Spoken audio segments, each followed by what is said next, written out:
दोस्तों, कैसे हैं आप लोग? आशा करती हूँ कि ठीक होंगे और हम भी ठीक हैं। गांव पहाड़ की दिनचर्या के साथ फिर से आ गई छोटा सा ब्लॉग लेके। तो आजकल जैसे कि आप लोगों को पता है कि पितृ श्राद्ध चल रहे हैं। श्राद्धों के बाद नवरात्रि आती है, इसलिए पहले पितरों को ही पूजा जाता है, यानी हमारे पूर्वज, हमारे सास ससुर, और तो उनको पूजा जाता है। आज है मेरे ससुर जी का श्राद्ध है, तो हम तो सबसे छोटे हैं, बड़े भैया लोग ही वो लोग श्राद्ध करेंगे। तो हम लोगों से जितना हो पड़ता है हम बस उतना ही करेंगे। तो आज श्राद्ध में मैंने हमारे यहाँ तो जैसे कि आप लोगों को पता है काम चल रहा है। मैंने कहा हम ज़्यादा तो कर नहीं पाते हैं, बस मैं सोच रही थी कि मैं उन लोगों को, मज़दूर हैं बेचारे, उन लोगों को खाना खिला दें, बस इतना ही कर पाएंगे हम लोग।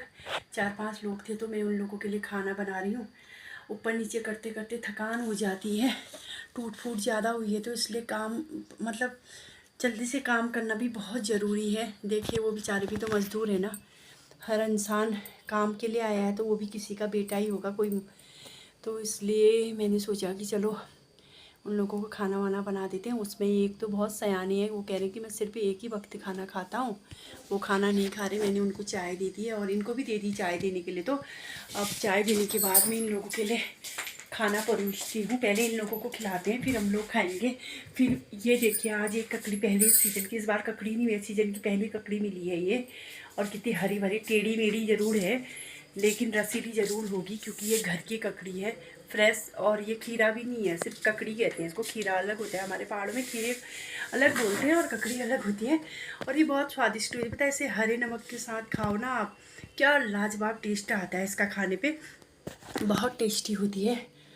तो आजकल तो गांव घरों में जो लोग रहते हैं वहाँ तो ये पहाड़ी ककड़ी मिलना स्वाभाविक ही है। हमारे पहाड़ों में कद्दू, लौकी, और ये क्या बोलते हैं, भूल भी जाती हूँ। देखा, बोलते बोलते दिमाग से हट जाता है बातें, दिमाग कहीं चल रहा होता है, बात इधर करती हूँ, इसलिए कुछ कुछ बातें भूल जाती हूँ।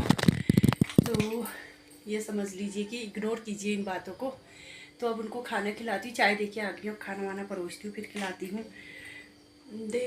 फिर मुझे भी बहुत तेज़ भूख लग रही है, लेकिन फिर ऐसा होता है ना, खाते खाते मुझसे उठा नहीं जाता है कि खाते खाते ही भाई किसी को वो दे के आऊँ, ये दे के आऊँ, ऐसा मुझसे नहीं होता है। इससे पहले मैं उनको खिलाती हूँ, उसके बाद ही मैं आराम से बैठ के खाऊँगी खाना।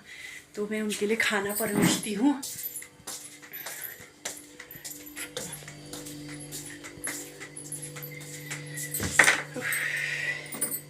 वैसे तो मैंने मूली वूली काट के रख दी है, ये भी पहाड़ी मूली है, ये सब पहाड़ी मूली है। अब मैं सोच रही हूँ कि इसके साथ ये ककड़ी है तो नया फल हुआ ना, हमारे यहाँ तो नया फल बोलते हैं, जो पहली बार जो भी चीज़ लगी ना तो वो नया फल ही कहलाता है, उसको मैं खिलाती हूँ। और घर की हरी मिर्च है वो भी दे देती हूँ इन लोगों को।